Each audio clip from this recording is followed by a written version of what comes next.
बघा, पारंपरिक रेसिपी म्हणजे गुळाच्या कापण्या कशा तयार करतात आषाढ महिन्यामध्ये मी तुम्हाला आज करून दाखवणार आहे. नमस्कार मैत्रिणींनो, मी तुम्हाला आषाढ स्पेशल म्हणजे गुळाच्या कापण्या कशा तयार करायच्या ते दाखवणार आहे. बघा, मी 1 वाटी गूळ घेतलेला आहे. तर मी या पातेल्यामध्ये गुळाचं पाणी तयार करून घेणार आहे आणि याच वाटीच्या मापाने अर्धी वाटी पाणी घेणार आहेत आणि गॅसवरती मी गुळाचं पाणी तयार करून घेणार आहेत. बघा, मी गॅसवरती पातेलं ठेवलेलं आहे आणि गॅससुद्धा चालू केलेला आहे. तर गुळाचं पाक तयार करायचं नाही, नुसतं गुळाचं मी पाणी तयार करून घेणार आहेत. गूळ विरघळल्यानंतर गॅस बंद करून द्यायचं. बघा, गुळाचे पाणी तयार झालेले आहेत. आता मी गॅससुद्धा बंद करत आहे आणि पाणी झाल्यानंतर मी हे पूर्ण थंड होऊ देणार आहे. बघा, कापण्या तयार करण्यासाठी मी गव्हाचं पीठ वापरलेलं आहे. 1 वाटी गव्हाचे पीठ घेतलेले आहे आणि गव्हाचे पीठ मी जे आपण पोळ्या करतो तेच वापरलेलं आहे. यामध्ये मी पोहे खाण्याचा 1 चमचा रवा घेतलेला आहे जाड आणि 1 ते 1.5 चमचा मी हरभरा डाळीचं पीठ घेतलेलं आहे. यामध्ये चिमूटभर गुळाचा पदार्थ म्हटल्यामध्ये चिमूटभर मीठ टाकायचं, जेणेकरून टेस्टी लागते त्यासाठी, आणि थोडीशी वेलची पूड टाकल्यानंतर सुंठ पावडरसुद्धा टाकायची, जेणेकरून गुळाचा पदार्थ सुंठ टाकल्यानंतर अगदी टेस्टी लागतो. बघा, या पिठामध्ये मी थोडं तेलसुद्धा टाकत आहे, अर्धा चमचा. बघा, गुळाचे सुद्धा पाणी तयार झालेलं आहे आणि थंडसुद्धा झालेलं आहे. तर मी हे एका चहा गाळणीच्या चाळणीने पाणी गाळून घेणार आहेत. अशा पद्धतीने हे पूर्ण पाणी टाकायचं. टाकल्यानंतर हे पूर्ण, बघा, गुळामध्ये बारीक बारीक मातीचे कणे असतात ते सुद्धा निघून जातात आणि अशा पद्धतीने मी पूर्ण एकजीव करून घेणार आहेत. बघा, यामध्ये मी गव्हाचे पीठसुद्धा ॲड करत आहे.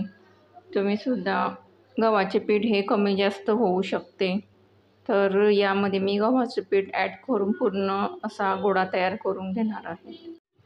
बघा, मस्त असा गोळा तयार करून घेतलेला आहे मी घट्टसर. आणि आता याचे थोडं 5 ते 10 मिनटं मी याला मुरण्यासाठी ठेवणार आहेत. बघा, 5 ते 10 मिनटं झालेलं आहेत आणि हे मुरूनसुद्धा झालेलं आहे. तर मी याचे गोळे तयार करून घेणार आहेत. बघा, मी अशा पद्धतीचे 3 गोळे तयार करून घेतलेले आहेत आणि पोळपाटसुद्धा घेतलेला आहे. तर यावरती मी थोडं तेल लावून घेणार आहे आणि एका गोळ्याची मी तुम्हाला पोळी लाटून दाखवणार आहे. तर पोळीसुद्धा ही थोडीशी जाड असावी, अशा पद्धतीने लाटून घ्यायची. बघा, मी अशा पद्धतीने तुम्हाला पोळी लाटून दाखवलेली आहे. तर यावरती मी थोडं खसखस टाकून घेणार आहे. खसखस टाकल्यानंतर मी यावरती लाटणं फिरवून घेणार आहेत. बघा, यावरती मी खसखस टाकल्यानंतर लाटणंसुद्धा फिरवून घेतलेलं आहे. तर मी कटरच्या साहाय्याने तुम्हाला कापून दाखवणार आहेत. जसे आपण शंकरपाळे कापून घेतो तसेच त्या पद्धतीने कापायचे. तुम्हाला आवडतील त्या आकाराची तुम्ही काप तयार करून घ्यायचे. तर मी या प्रकारे तुम्हाला कापण्या कापून दाखवलेल्या आहेत. तर मी त्या काढूनसुद्धा घेणार आहेत. मी एका ताटामध्ये काढून घेणार आहेत पूर्ण कापण्या. बघा, या साईडच्या आकाराच्या मी कापण्या कापून घेतलेल्या आहेत आणि 2 गोळेसुद्धा उरलेले आहेत. तर मी त्याचीसुद्धा कापण्या तयार करून घेणार आहेत. पहा, मी 3 गोळ्यांचे कापण्या तयार करून घेतलेल्या आहेत. बघा, किती मस्त अशा दिसत आहेत. तर मी थोडं 10 मिनटं यांना अशा कोरड्या होऊ देणार आहेत आणि तळून घेणार आहेत. पहा, मी कढईमध्ये तेल ठेवलेलं आहे तापण्यासाठी. मंद आचेवरती तेल हे तापून घ्यायचं. बघा तेल तापलं आहे किंवा नाही. मी एक छोटं काप टाकून बघते, तर तेल छान तपलेलं आहे. तर यामध्ये मी कापण्या तळून घेणार आहेत अशा पद्धतीने.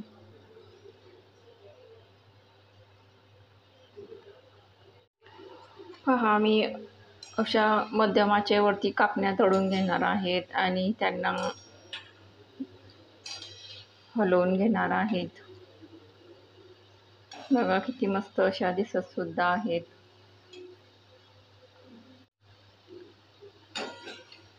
कापण्या ह्या तळून झालेल्या आहेत. बघा किती मस्त अशा टम्बू फुगलेल्या आहेत आणि अगदी तोंडाला पाणी सुटेल अशा कापण्या तयार झालेल्या आहेत. तर मी या पूर्ण कापण्या कढईमधून काढून घेणार आहेत एका प्लेटमध्ये. मी अशा पद्धतीने कापण्या तळून घेतलेल्या आहेत आणि या पूर्ण कापण्या मी तळून घेणार आहेत. मी पूर्ण कापण्या तळून घेतलेल्या आहेत आणि किती मस्त अशा तळून झालेल्या आहेत. तर कापण्या म्हटल्या म्हणजे पारंपरिक रेसिपी तयार होते आणि त्यासाठी मी तुम्हाला पारंपरिक कापण्या कशा करतात ते तुम्हाला दाखवलेल्या आहेत. बघा पारंपरिक गुळाच्या कापण्या तयार झालेल्या आहेत. अगदी तोंडाला पाणी सुटेल अशा कापण्या तयार झालेल्या आहेत. तर तुम्हाला हा व्हिडिओ जर आवडला असेल तर रुपालीस रेसिपी या चॅनलला लाईक करा, शेअर करा, सबस्क्राईब करा. तोपर्यंत धन्यवाद.